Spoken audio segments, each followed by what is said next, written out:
حضرت یونس علیہ السلام کو اللہ تعالیٰ نے شہر نینوا کے باشندوں کی ہدایت کے لیے رسول بنا کر بھیجا تھا۔ نینوا یہ موصل کے علاقے کا ایک بہت بڑا شہر تھا۔ یہاں کے لوگ بت پرستی کرتے تھے اور کفر و شرک میں مبتلا رہتے تھے۔ حضرت یونس علیہ السلام نے ان لوگوں کو ایمان لانے اور بت پرستی چھوڑ دینے کا حکم دیا، مگر ان لوگوں نے اپنی سرکشی اور تمرد کی وجہ سے اللہ عز و جل کے رسول علیہ السلام کو جھٹلایا اور ایمان لانے سے انکار کر دیا۔ حضرت یونس علیہ السلام نے انہیں خبر دی کہ تم لوگوں پر ان قریب عذاب آنے والا ہے۔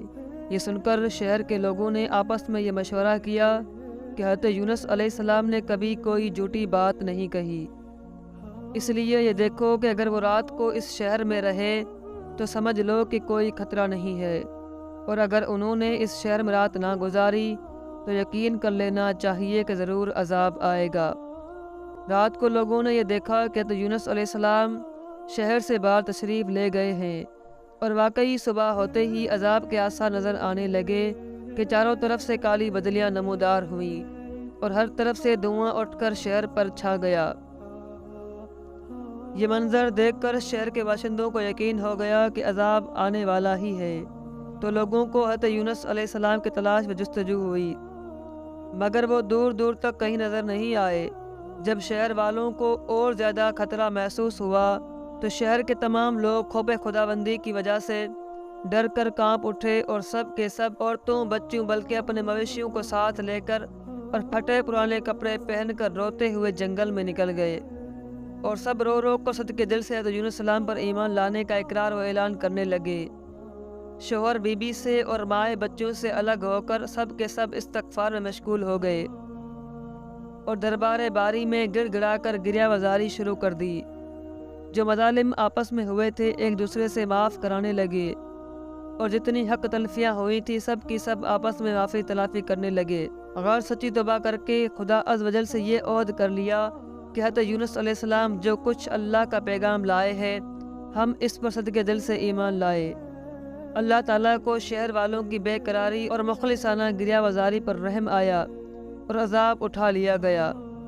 ناگہاں دھواں اور عذاب کی بدلیاں رفع ہو گئیں، اور تمام لوگ پھر شہر میں آ کر امن و چین کے ساتھ رہنے لگے۔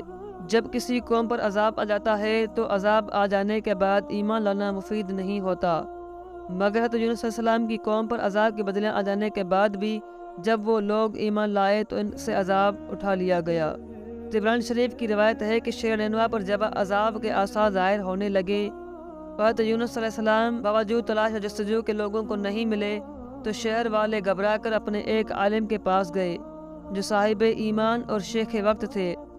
ان سے فریاد کرنے لگے تو انہوں نے حکم دیا کہ تم لوگ یہ وظیفہ پڑھ کر دعا مانگو، یا حیو حین لا حی، یا حیو یحیی الموتى و یا حیو لا الہ الا انت۔ چنانچہ لوگوں نے دعا پڑھ کر دعا مانگی تو عذاب ٹل گیا۔ بہرحال عذاب ٹل جانے کے بعد جب حضرت یونس علیہ السلام شہر کے قریب آئے تو آپ نے لوگوں میں عذاب کا کوئی اثر نہیں دیکھا۔ لوگوں نے عرض کیا کہ آپ اپنی قوم میں تشریف لے جائیے، تو آپ نے فرمایا کہ کس طرح اپنی قوم میں جا سکتا ہوں؟ میں تو ان لوگوں کو عذاب کی خبر دے کر شہر سے نکلا مگر عذاب نہیں آیا، تو اب وہ لوگ مجھے جھوٹا سمجھ کر قتل کر دیں گے۔ آپ یہ فرما کر اور غصے میں بھر کر شہر سے پلٹ آئے اور ایک کشتی میں سوار ہو گئے۔ یہ کشتی جب بیچ سمندر میں پہنچی تو کھڑی ہو گئی۔ وہاں کے لوگوں کا یہ عقیدہ تھا کہ وہی کشتی سمندر میں کھڑی ہو جایا کرتی تھی جس کشتی میں کوئی بھاگا ہوا غلام سوار ہو جاتا ہے۔ چنانچہ کشتی والوں نے قرآن نکالا تو حضرت یونس علیہ السلام کے نام کا قرآن نکلا، تو کشتی والوں نے آپ کو سمندر میں پھینک دیا اور کشتی لے کر روانہ ہو گئے، اور فوراً ہی ایک مچھلی آپ کو نگل گئی، اور مچھلی کے پیٹ میں جہاں بالکل اندھیرا تھا آپ مقید ہو گئے۔ مگر اسی حالت میں آپ نے آیت کریمہ لا الہ الا انت سبحانک انی کنت من الظالمین کا وظیفہ پڑھنا شروع کر دیا۔ اس کی برکت سے اللہ تعالیٰ نے آپ کو اس اندھیری کوٹڑی میں نجات دی اور مچھلی نے کنارے پر آ کر آپ کو اگل دیا۔ اس وقت آپ بہت ہی نحیف و کمزور ہو چکے تھے۔ خدا عز و جل کی شان کے اس جگہ کدو کی ایک بیل اگ گئی اور آپ اس کے سائے میں آرام کرتے رہے۔ پھر جب آپ میں کچھ توانائی آ گئی تو آپ اپنی قوم میں تشریف لائے اور سب لوگ انتہائی محبت و احترام کے ساتھ پیش آ کر آپ پر ایمان لائے۔